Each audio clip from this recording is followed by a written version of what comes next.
Hi guys, welcome back to today's reviews. Today, hey, it's BookTube Tuesday, so I got another book review for you. Now, if you saw last week's video, then you heard me say that this year I'm trying to get through some of the series that I've been reading, or at least trying to catch up on them.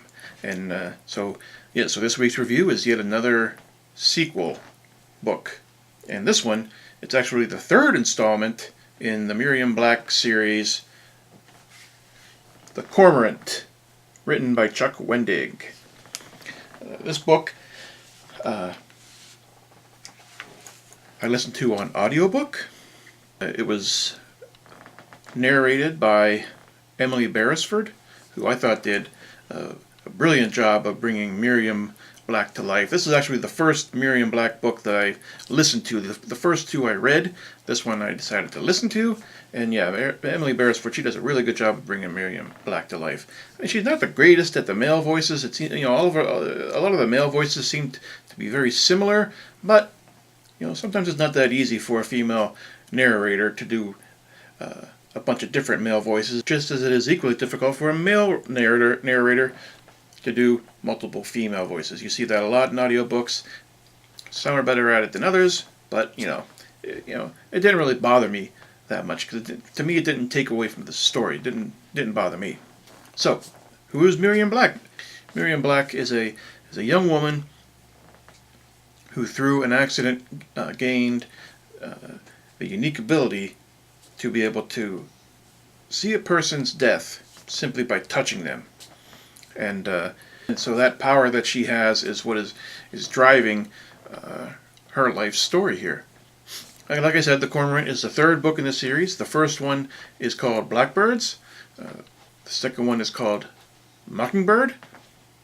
This one is called The Cormorant. And there's a sequel to this one called Thunderbird. And I think that there's another one coming out soon as well. And that one is called The Raptor and the Wren. And, well, what's this story about?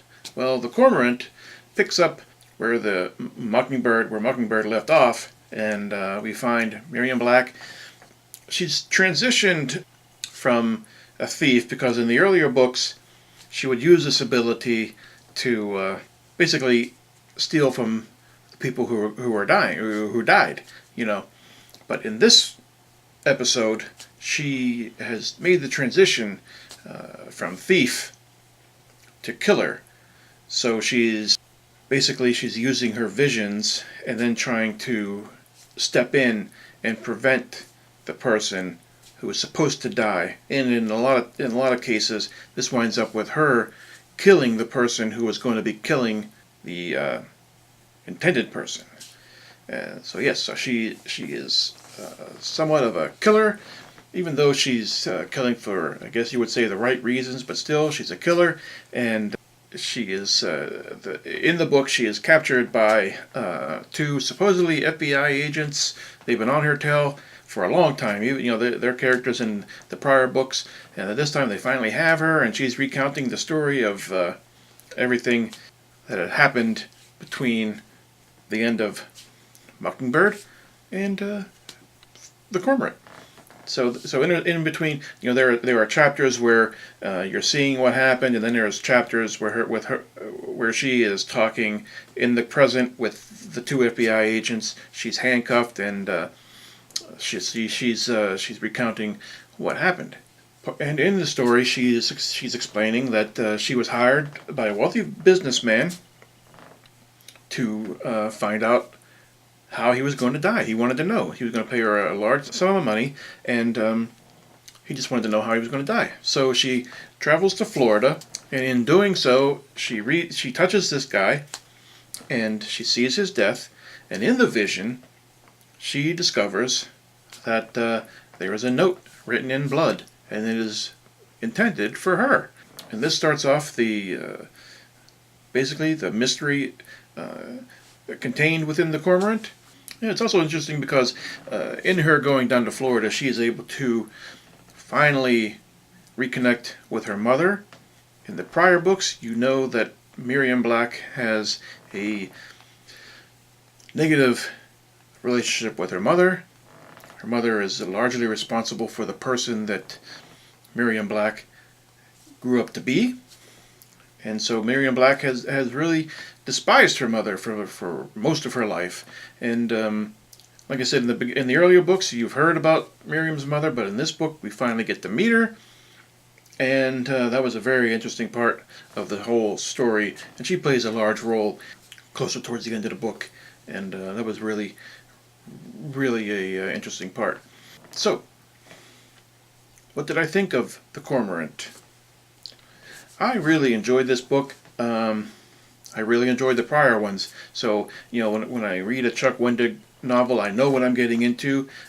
His novels move very quickly. They're, you know, just in your face, punch you in the stomach, punch you in the nose, and The Cormorant is no different. The character herself, Miriam Black, she is a very withdrawn type of woman. She is very vulgar. She uses her vulgar as a self-defense means in a lot of ways.